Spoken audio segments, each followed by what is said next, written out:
دنیا کے لوگ آئے تو دین حق کی طلب میں آئے، مگر عمر کا آنا کسی اور شان سے تھا۔ عمر آئے تو مطلوب بن کر آئے، یعنی خود دین نے ان کو مانگ لیا۔ لوگ دین کو مانگتے ہوئے آتے تھے اور دین کے طلبگار بن کے آتے تھے۔ حضرت عمر کی یہ شان ہے کہ دین ان کو مانگ رہا تھا، ان کو طلب کر رہا تھا، یہ ان کا مقام تھا۔ سب طالب بن کر آتے، آپ مطلوب بن کر آئے۔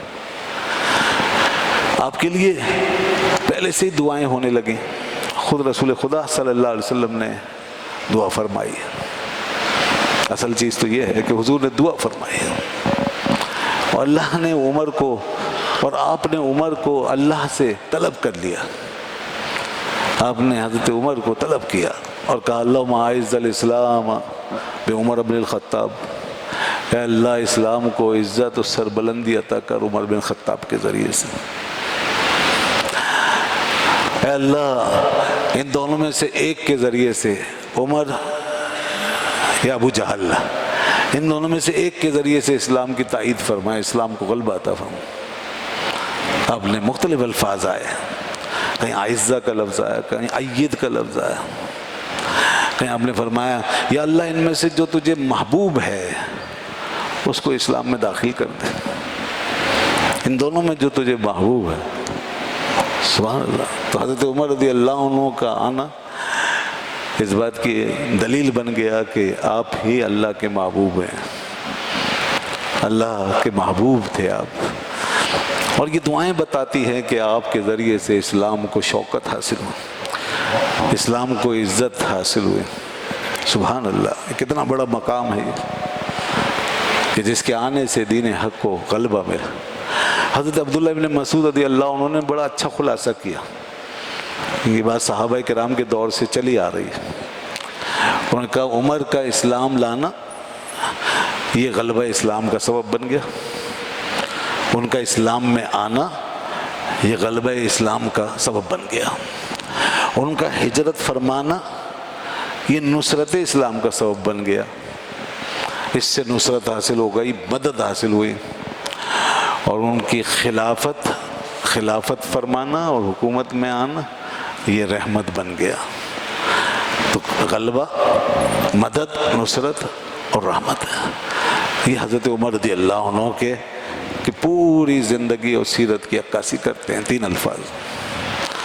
وہ آئے، غلبہ لے کر آئے، جو کچھ کیا، اسلام کو مدد ملی، ہجرت کی، مدد ملی، حکومت و سلطنت حاصل کی، جب برسر خلافت ہوئے تو رحمت ہی رحمت، رحمت ہی رحمت۔ یہ تھے سیدنا عمر رضی اللہ عنہ، اور اسی لیے حضرت عبداللہ رضی اللہ تعالیٰ عنہ فرماتے ہیں کہ ما زلنا عزتاً منذ اسلم عمر، ہم اس وقت سے غالب ہوتے رہے جب سے عمر نے اسلام قبول کیا، مسلسل غالب ہوتے رہے۔ ما زلنا عزتاً، عمر کے اسلام لانے سے ہمیں غلبہ ملتا رہا، ملتا رہا، ملتا رہا۔ دوستو اس وقت مسلمان ظاہری لحاظ سے بڑی کمزور حالت میں تھے، اور رسول اللہ صلی اللہ علیہ وسلم ان کی آسانی کے لیے انہیں باہر نکلنے کا نہیں فرماتے تھے، کیونکہ آپ لوگوں کو زیادہ تکلیف اور مشقت میں ڈالنا نہیں چاہتے تھے، تو اس لیے دین کو حکمت سے پھیلاتے تھے اور وقت کا انتظار کر کے چلتے تھے۔ عمر کے آنے سے پہلے لوگ چھپ چھپ کے عبادتیں کرتے تھے، اپنے دین کو چھپا لیتے تھے، خاموشی سے آتے تھے، خاموشی جاتے تھے۔ رسول اللہ صلی اللہ علیہ وسلم بھی ان کو یہ ساری چیزیں خفیہ رکھنے کا ارشاد فرماتے رہتے تھے۔ عبادت ہوتی، خفیہ ہوتی، لوگ کسی گھر میں جمع ہوتے، خاموشی سے چلے جاتے تھے۔ حضرت عمر جب آئے، اسلام میں داخل ہوئے تو عرض کی یا رسول اللہ کیا ہم حق پر نہیں ہیں؟ اور کیا یہ لوگ باطل نہیں ہیں، کفار؟ حضور نے فرمایا کیوں نہیں، اے عمر ہم حق پر ہیں، تو یا رسول اللہ ہم پہ چھپ کر عبادت کیوں کرتے ہیں؟ ہم اس کا اظہار کیوں نہیں کرتے؟ جب ہم حق پر ہیں تو ہم ظاہر کریں۔ یہ تھی ان کی ہیبت، اسی وقت کا انتظار تھا، عمر کا کردار ادا ہونا تھا، ان کو حصہ ملنا تھا۔ یہ سارا کچھ رسول اللہ کے ہاتھوں ہو سکتا تھا. اللہ کے نبی سے بڑھ کے پاورفل کون ہوگا؟ حضور سے زیادہ کس کا روب اور کس کی ہیبت ہوگی؟ اور اللہ تعالیٰ کا ساتھ سب سے زیادہ اپنے نبی کے ساتھ نہیں ہوگا تو پھر کس کے ساتھ ہوگا؟ اس لیے یہاں پہ یہ سوال نہیں کیا جا سکتا کہ عمر غالب آ گئے رسول اللہ کی ہیبت پر. نہیں، نعوذ باللہ، یہ کوئی بے وقوفی کہے گا، کوئی دیوانہ مجنون یہ بات کہے گا. تو یہ دراصل سب حکمت ہے. ہر ایک کے کردار کو ظاہر ہونا ہے، ہر ایک کو موقع ملنا ہے. خود اللہ تعالیٰ بھی تو سارے طاقتوروں سے بڑا طاقتور ہے، وہ تو کسی کا محتاج نہیں، وہ خود ہی سب کچھ کر دے. دین بھی اس کا ہے، ہدایت اس کی، کتاب اس کی، نظام اس کا، بندے اس کے، سب کچھ اسی کا تو ہے. تو اس نے کیوں نہیں ایسے کر دیا سب کچھ کہ کوئی ایسا موقع ہی نہ آئے کہ کوئی غالب آئے، کوئی ظالم بنے، کوئی ظلم کرے، کوئی آہستہ آہستہ کرنے کی ضرورت پڑے، چھپ چھپ کے کرنا پڑے. نہیں، یہ سب ایک پروسیس ہوتا ہے. یہ سارے اپنے اپنے مقامات پر ساری چیزیں ظاہر ہوتی ہیں تاکہ ہر چیز کی اہمیت اجاگر ہو. ان اصحاب کی، ان کی شخصیتیں، ان کی خدمات، ان کے کارنامے اجاگر ہو. تو یہ پھر ہوا. حضرت عمر جب آئے تو پھر انہوں نے یہ بات عرض کی اور کہا یا رسول اللہ تو پھر ہم باہر کیوں نہیں نکلتے اور ہم اعلانیہ عبادت کیوں نہیں کرتے؟ بس پھر فیصلہ ہو گیا. حضرت عمر رضی اللہ عنہ چلے، مسلمان ساتھ ساتھ 2 صفیں فرماتے، 2 صفیں بنی حرم شریف میں، 2 صفیں بن گئی. ایک صف میں کھڑا ہو گیا، دوسرے میں امیر حمزہ کھڑے ہو گئے. کوئی آ کے دکھائے مائی کا لال، اب آ کے کوئی دکھائے، آ کے سامنے آئے، روکے. سارے جتنے بھی کفر کے تھے نا، جو شیر بنے پھرتے تھے، وہ سب لومڑیاں بن گئے. وہ کفر کی لومڑیاں بنے اور ادھر ادھر گھومتے پھر رہے ہیں. اس وقت حضرت عمر نے فرمایا، کافروں کے چہروں پہ پچمردگی چھا گئی، مایوسی چھا گئی، اور مشرک مایوس ہو گئے. اور کیا کہتے تھے وہ اپنی صفوں میں؟ وہ آپس میں کہتے تھے، اب مسلمان، اب لوگ، عرب کے لوگ 2 حصوں میں تقسیم ہو گئے. اب ہو گئے 2 حصوں میں. اب تک تو ایک ہی تھا، ہمارا ہی تھا جو کچھ تھا، اور یہ تھوڑے سے تھے اور ان کا کوئی پاور بھی نہیں تھا، تو وہ کسی گنتی شمار میں نہیں لاتے تھے. اب جب عمر کو دیکھا نا کہ ان کے ساتھ جا کے کھڑے ہو گئے، تو انہوں نے اعتراف کر لیا کہ اب واقعی ہمارے اندر 2 طبقے بن گئے ہیں، 2 گروہ بن گئے، ایک ان کا اور ایک ہمارا. یہاں سے مقابلہ شروع ہوتا ہے اب باقاعدہ میدان میں اور لوگوں کے سامنے. تو یہ تھے حضرت عمر فاروق اعظم رضی اللہ عنہ. ان کی ہیبت و جلال کا یہ عالم تھا. اعلانیہ کہتے ہیں.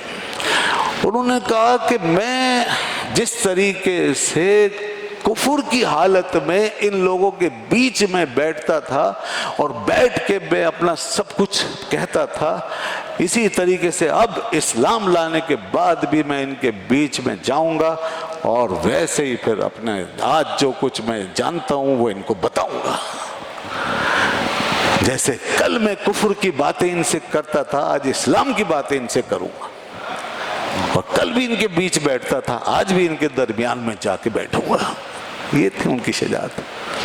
ڈر خوف بالکل نہیں، ایک ہیبت تھی، ایک روب تھا. اور پھر اسلام تو پھر روب کو بڑھاتا ہے نا. اسلام جو ہے وہ شخصیتوں کو برکت دیتا ہے، صلاحیتوں میں برکت پیدا کرتا ہے. جب معاملہ حق سے جڑ جاتا ہے تو پھر تو لب اتناہی ہو جاتا ہے. پھر کیا بات ہے، پھر تو دنیا پہ چھا جانے والی کیفیت ہو جاتی ہے نا.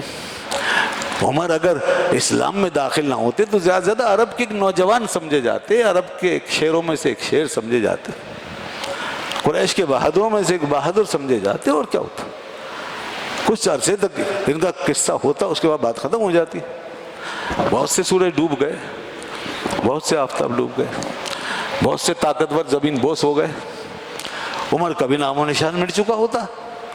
لیکن یہ سب برکت ہے اس آستانے کی کہ جب آ کر کے وہاں جھکے ہیں محمد الرسول اللہ صلی اللہ علیہ وسلم، والذین معه اشداء علی الکفار.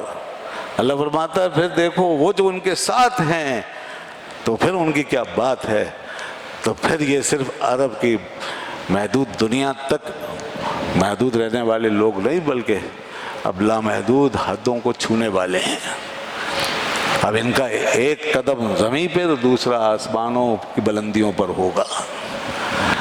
جی اب یہ وہ لوگ ہیں جن کے اثرات یہاں سے وہاں تک، اور عالم ملکوت بھی جن کے آگے اپنے سروں کو جھکائے گا، اور ساری دنیا کی طاقتیں جن کے لیے مسخر ہوں گی۔ اب یہ وہ لوگ، اب معاملات روحانی دنیا سے جڑ گئے، ملکوتی عالم سے جڑ گئے۔ اسی لیے تو حضرت عمر رضی اللہ عنہ سے پہلے کچھ انسان ہی مرعوب ہوتے تھے، کچھ لوگ اہل عرب میں سے جو ان کے مقابلے میں کمزور تھے، لیکن حضور کے دامن سے وابستہ ہونے کے بعد اور حق کا ترجمان بننے کے بعد اور مظہر حق بننے کے بعد اور جلالت الہیہ کا مظہر بننے کے بعد پھر یہ عمر وہ عمر نہیں تھے، پھر یہ فاروق اعظم تھے کہ پھر شیطان بھی اگر دور سے دیکھتا تھا تو بھگ جاتا تھا۔ پھر ان کی ہیبت کا عالم یہ تھا کہ ان الشیطان لیخاف من عمر، کہ شیطان جو ہے وہ عمر کو دیکھ کے بھگتا تھا۔ ان الشیطان لیفرق من عمر، شیطان عمر سے ڈرتا ہے، بھاگتا ہے ان کو دیکھ کر۔